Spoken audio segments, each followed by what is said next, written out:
My name is Rich Trumka. I'm the president of the AFL-CIO, the National AFL-CIO. There's one day in my life that actually tipped me in the direction, it bent the arc to where it lands today. I was about 12 years old at the time, and I was sitting on the porch with my maternal grandfather, and he and I were very, very close.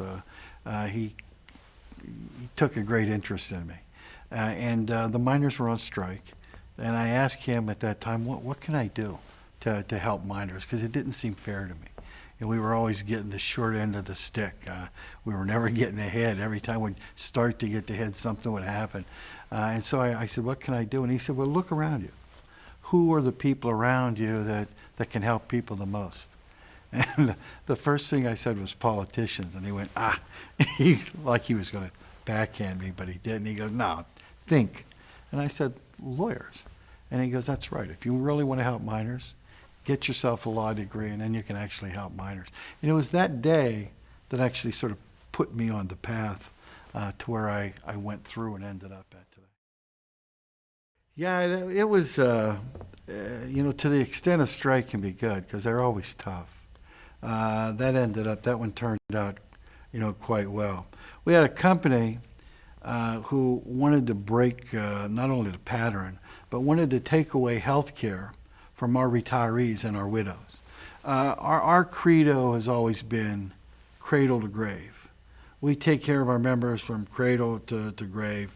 And my parents both had Mineworkers health care. I was born because of Mineworkers health care. I was cared for as a child. My parents were cared for in their old age because of the Mineworkers health care. And they wanted to take it away. And they thought that our active members wouldn't fight for our retired members. Such a foolish mistake that they made. And so we ended up going on strike at Pittston, and contract expired and we didn't go out immediately because our guys really weren't ready for the strike. So we spent about 12, 15 months preparing them for that strike, teaching them how to do peaceful civil disobedience, getting outreach to the community, getting the communities to support us, getting our neighbors to all understand the issue and how important it was for us to be able to maintain that health care in Appalachia.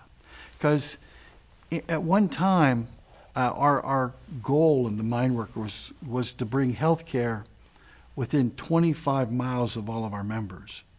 And that meant that we had to build bricks and mortar clinics and hospitals throughout Appalachia. And we had those. And they were running. And they were serving entire communities. And if we had lost that health care, all the other people in that community would have lost their health care as well. It would have all gone down. So it was a community thing, and we prepared them for it. And then we prepared our members, and we went out on strike. The interesting thing was, Pittston went to our members every day for like 4 or 5 months before we went out, and they'd say, you don't want to strike, do you? And our guys would say, no.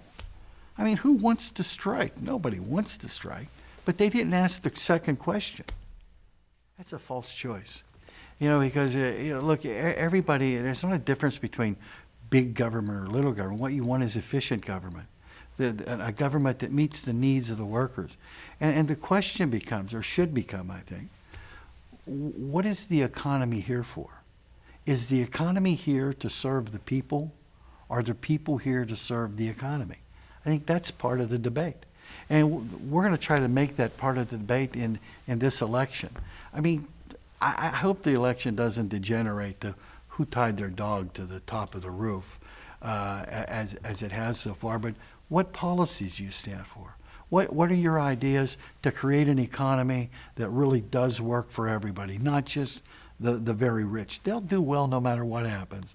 What are your policies to make schools better so that the kid, the poor black kid who has a single parent who's working on minimum wage has the same chance as a rich white kid whose parents are living real high on the hog? They both have a chance to go to school and get ahead. Because we don't think that everybody ought to have the same results, but everybody ought to have the same opportunity. Every kid ought to have the same chance to get ahead. And what you do with it, that's your decision.